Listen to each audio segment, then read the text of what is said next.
Hi everyone, myself Saurabh. Welcome to Control. So this is my first technical video on YouTube, and in this video I'm gonna talk about some basic concepts of programming languages, like what is programming languages, what is compiler, and etc. बहुत कुछ. So let's start the video. चलो एक scene imagine करते हैं. Let's say तुम बहुत tired हो और घर आकर तुम तुम्हारा मम्मी को बोल रहे हो कि मेरे लिए एक गिलास जो होता है ना फ्रेश लाइम सोडा वो बना के ले आओ. तो मम्मी बोला कि ये कैसे बनाते हैं, मुझको तो मालूम नहीं है. तो तुम क्या कर रहे हो, उस टाइम तुम्हारा मम्मी को इंस्ट्रक्शन दे रहे हो कि फ्रेश लाइम सोडा बनाने के लिए फर्स्ट ऑफ ऑल थोड़ा पानी चाहिए, देन थोड़ा सोडा चाहिए, देन शुगर ऐड करना पड़ेगा, और भी बहुत कुछ इंस्ट्रक्शन तुम तुम्हारे मम्मी को दे रहे हो. तो इसके बाद मम्मी तुम्हारे लिए वो जो फ्रेश लाइम सोडा है वो बना के ले आया. तो यहाँ पर क्या हुआ है, कुछ इंस्ट्रक्शन तुम तुम्हारे मम्मी को दे दिया है, और इसके रिगार्डिंग मतलब ये जो इंस्ट्रक्शन है, इस इंस्ट्रक्शन के रिगार्डिंग मम्मी कुछ रिजल्ट में दे रहा है. कंप्यूटर भी सेम ऐसे ही काम करता है. मतलब कंप्यूटर को कोई इंस्ट्रक्शन दोगे और कंप्यूटर उस इंस्ट्रक्शन के बेसिस में जो रिजल्ट होगा वो तुमको देगा. मान लो कंप्यूटर को दे दिया कि 2+2 कितना होता है, वो प्रोसेस करने के बाद क्या देगा, 2+2 = 4 देगा. तो यहाँ पर क्या हो रहा है, 2+2 का जो इंस्ट्रक्शन है, ये इंस्ट्रक्शन कंप्यूटर को बाइनरी लैंग्वेज में देना पड़ता है. तो बाइनरी लैंग्वेज क्या है, बाइनरी लैंग्वेज है कि एक मशीन लैंग्वेज, जो ओनली लैंग्वेज जो कंप्यूटर को आता है. मतलब उसको बंगाली, इंग्लिश, हिंदी और कुछ भी लैंग्वेज नहीं आता. उसको सिर्फ एक ही लैंग्वेज आता है, वो उसका नाम है बाइनरी. ठीक है. तो बाइनरी लैंग्वेज में क्या क्या लेटर है, मतलब इंग्लिश लैंग्वेज में तो ABCD F G H बहुत कुछ है, बट बाइनरी लैंग्वेज में क्या है, बाइनरी लैंग्वेज में सिर्फ दो नंबर है, जो 0 और 1. तो पहले ज़माने का जो कंप्यूटर था उसके अंदर जो इंस्ट्रक्शन हमको देना पड़ता था वो बाइनरी के फॉर्म में ही देना पड़ता था. मतलब 0 और ऑन के एक कम्बिनेशन बना के वो देना पड़ता था. तो यहाँ पर 0 means low voltage and 1 means high voltage. तो ये 0 1 मतलब करंट ऑन ऑफ करके एक कम्बिनेशन बना के कंप्यूटर को देना पड़ता था. इसके रिगार्डिंग कंप्यूटर कुछ आउटपुट हमको दे रहा था. तो ये पहले ज़माने का कंप्यूटर में होता था. तो ये जो सिस्टम है ना, 0 और ऑन, ये 0 और ऑन सिस्टम मिला के जो सिस्टम क्रिएट हुआ उसको बोलते थे कि बाइनरी लैंग्वेज. ठीक है. तो ये बहुत कॉम्प्लिकेटेड चीज़ है. मतलब कोई इंस्ट्रक्शन बाइनरी में देना पड़ता है तो ना, मतलब अभी तो नेक्स्ट टू इम्पॉसिबल है. उस टाइम जो कंप्यूटर साइंटिस्ट था वो टोटली एक मैनुअल लेकर घूमते थे, क्योंकि वो मैनुअल में सब बाइनरी का कोड लिखा हुआ था.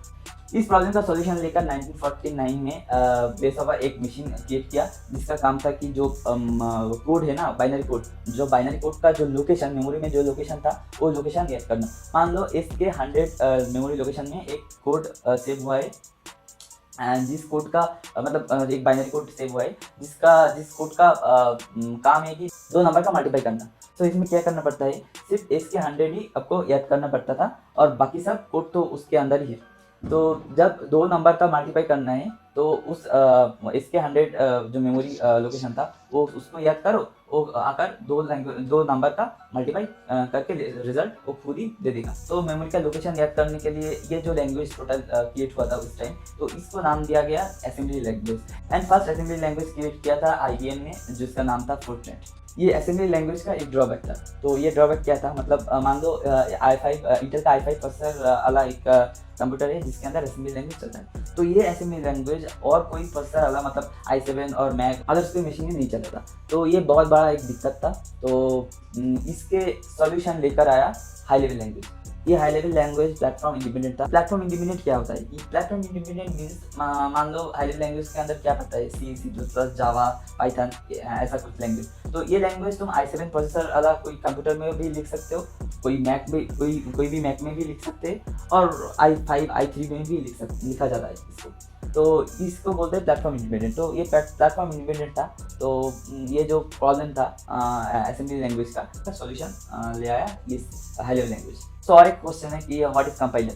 तो कंपाइलर क्या है, कंपाइलर है कि एक ट्रांसलेटर, मतलब जो हमारा लोकल लैंग्वेज है इंग्लिश लैंग्वेज को मशीन लैंग्वेज में कन्वर्ट करना है, इसका काम नहीं का. तो हमारा जो लोकल लैंग्वेज है वो कंपाइलर लेकर लोकल लैंग्वेज को ट्रांसलेट कर बाइनरी में कन्वर्ट करता है. कन्वर्ट करने के बाद वो बाइनरी लैंग्वेज मतलब वो बाइनरी इंस्ट्रक्शन प्रोसेसर के अंदर जाता है. तो ऐसा ही काम है हमारा कंपाइलर का. और भी एक क्वेश्चन है कि why so many programming language created. ठीक है. इसके आंसर जानने के पहले और भी एक सीन इमेजिन करते चलो.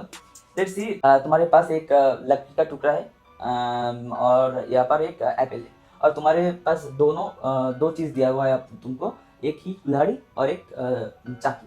तो एप्पल काटने के लिए तो तुम चाकू यूज़ करोगे, और चाकू तो तुम वो जो पेड़ है, वो पेड़ का टुकड़ा, तो वो काटने के लिए तो तुम चाकू नहीं लोगे, उसके उसके लिए कुल्हाड़ी लोगे। तो एक-एक काम के लिए एक-एक लैंग्वेज क्रिएट हुआ है, बट लैंग्वेज का काम एक ही है कि कंप्यूटर को इंस्ट्रक्शन देना। प्रोग्रामिंग लैंग्वेज भी ऐसा ही काम करता है, कोई इंस्ट्रक्शन कंप्यूटर को देना। तो एक-एक काम के लिए एक-एक लैंग्वेज के थ्रू हम इंस्ट्रक्शन देते हैं कंप्यूटर को। तो ऐसा करके हमारा प्रोग्रामिंग चलता है, कोडिंग चलता है।